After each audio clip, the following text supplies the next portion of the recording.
welcome everybody. It's just fantastic that we can celebrate this milestone in CMAC's history. Now, I thought I'd just reflect on some of my memories. A lot of you might have heard some of them, but basically, the company was registered way back in 1966, and I think Dad was working in his garage for about 3 or 4 years before that. So in 1966, I was 10 years old. So all these 50 years, I've been seeing what's happening in the company from the age of 10. So, I'd really like to thank God for the way He's provided for our family in so many different ways, how He's provided for CMAC and got us through the ups and downs in so many different ways over the years. It's just hard to put your finger on all of the things that we've been blessed with. There's 4 generations of McMasters here today. So there's my mum, there's myself and Graham here. Kendall sends his apologies. He's in Western Australia doing a Ironman competition, so he couldn't make it. And then there's my kids here, and they're my grandkids now as well. So they've all seen the business, worked in the business in some capacity somewhere in those 50 years. So I can remember how the naming of the company came about, how we came up with the logo, going through books on the kitchen room table at home, how we came up with the colours and how we decided on what colours to paint the cars. All those things are sort of great memories. I've got memories of when I was a kid, 12, 14, we used to go up to the field days in Orange every year. Dad used to pack up the trucks and trailers, and we'd go up there and set up tanks, and all us kids would go to McDonald's and spend days setting up and then talking to customers, and then another couple of days pulling down and heading back home. And that went on for many years, and even my kids have probably got good memories of going up there, having breakfast at McDonald's and then sweating away all day, putting up water tanks and things like that. So there's a lot of stuff that's happened, not just here on site, but away from site as well. I can remember my dad made a caravan here. It took him a whole year to make, fabricated it all up and everything. We went away on a couple of trips on it, and then it just disappeared, the caravan. Years later I found out he had to sell it so he could meet the payroll requirements of the company. So, there's been a lot of sacrifices and things as well. We used to make huge dust collectors, bigger than anything we make in here now. Couple of $100,000 job value items. And we used to have it was Aerolux Engineering, and Aerolux owner was Michael Sebastian. He sends his apologies today. He couldn't make it, but he would have liked to have made it.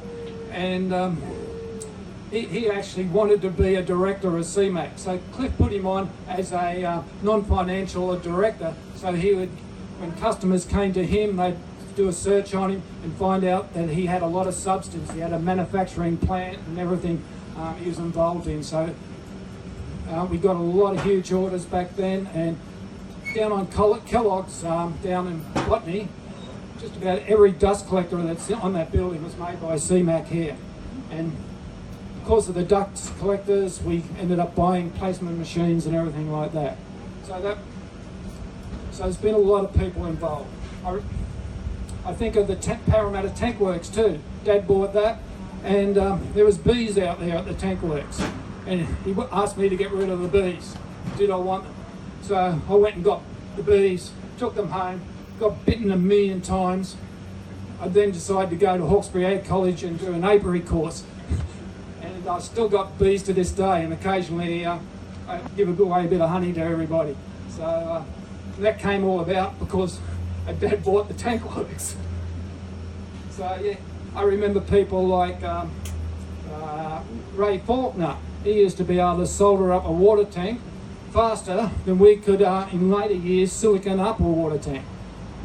He was just an amazing fellow. He's no longer with us, And then there was the liner tanks. We got an agency from a company in Western Australia. We used to set them up at Orange as well. And then over the years, eventually selling the Tankworks company. So there's a lot of memories there, a lot of memories for Graham, who's here today. He's come down from Queensland. So Graham was managing the Tankworks for a lot of that period. He was also managing the sheet metal shop for a long while too. And then there's memories of how I got roped into the business. Back in '79, I started with CMAC, and Dad bought a company called Westacott Engineering. A lot of people here wouldn't have heard of them. They were down at Rydalmere, and Dad wanted a lathe to turn up rotary valves for the dust collector systems. And he went and saw this fella, and because he advertised the lathe, and the fella said you can have the whole business for $5,000. So Dad took the business, he employed somebody, he didn't turn up, he rang me up and said, can you give up your job, come over and help me out?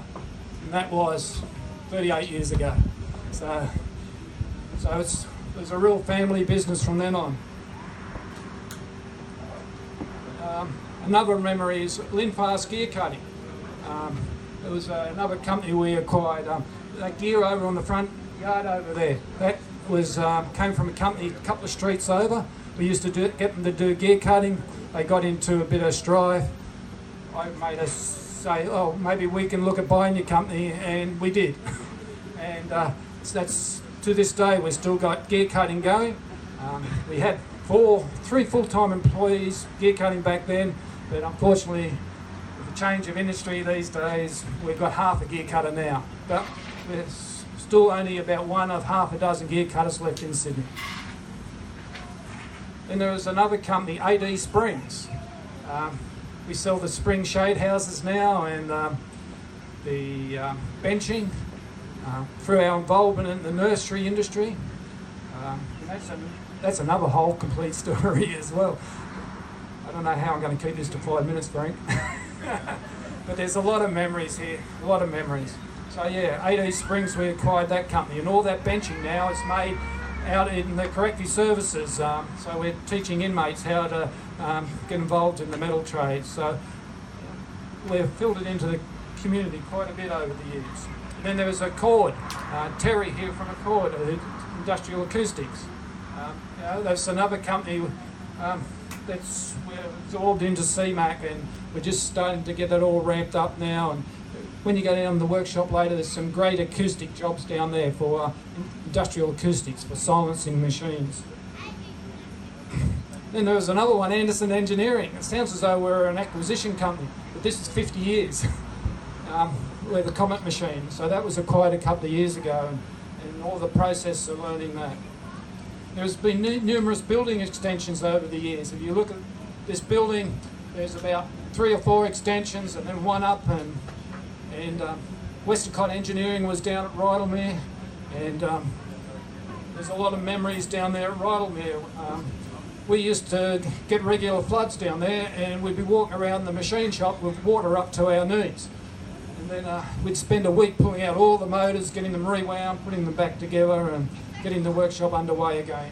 And I think that happened about 3 times, and we eventually talked the neighbour in here to letting us purchase the property next door. We moved up here quick smart. So yeah, there was a lot of people back then. David Bumy, he didn't turn up today, my first apprentice in engineering. He used to operate a big horizontal borer here.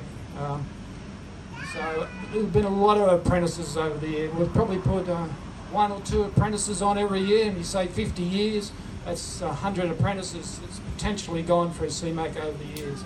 And I'm really proud of our culture of doing that. A lot of people have left here and gone into great career paths in other companies. I also remember generosity from some tradesmen. One of my first tradesmen that worked with me, he went on a holiday to Turkey, and he brought back a big copper bowl from Turkey, this big. I don't know how he got it back with him, but that's, you know, it was just so nice, somebody to do that, you know. And I've also, you know, seen the other side as well. So yes, bad things do happening over the years, Probably the biggest one was when my brother got killed by a car. At that time, I was running the engineering shop. Graham was running the sheet metal shop in here. Mum and Dad were in the office. Terry was doing all the accounts. So Terry had a car accident, got killed. Dad decided that was enough for him. He retired. Mum followed him a few weeks later. Graham thought, no, I don't want to be in this, and went his own way, moved to Queensland, and I looked around and suddenly I was it. So I became general manager, and to be honest, I didn't even know what a debtor and creditor was at the time, because I was in a family business. All I was worried about was just getting the jobs out the door and making some money. And so it's been a big, long learning curve, but in saying that, anybody can run the business, really, if you put your heart to it. So there's been other bad things happen as well. You know, there's been creditors, court cases where people, Aussie Ties comes to mind. That was about a 3-year court case. They refused to pay us $80,000. We spent $100,000, won the case, and then he skipped the country.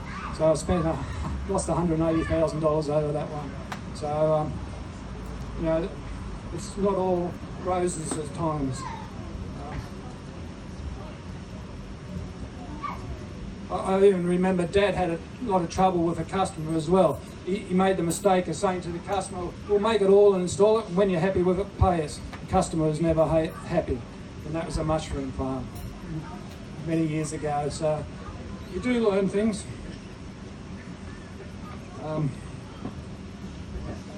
And it's not only customers, you know, you do have, it's all about people in your business, and as I said, you know, some people bless you and some people you have troubles. You know, I've had a manager that took me for $160,000 one time. I've had a receptionist that took off with $6,000 from the social club. I've had a bookkeeper who's taken me for 16 grand. And sometimes it is a tough road sometimes being a boss, and how do you be nice to people, and how do you be tough, how do you be a policeman.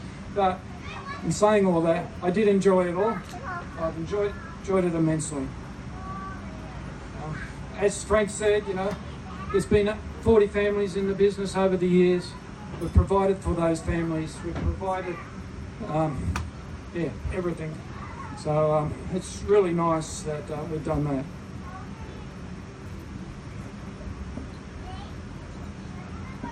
Now, Frank did mention the future. I thought I might just pop into that. I can't keep talking forever, Frank. It's been a long road, this succession planning, some 7 years. I've been thinking about what to do with the company now.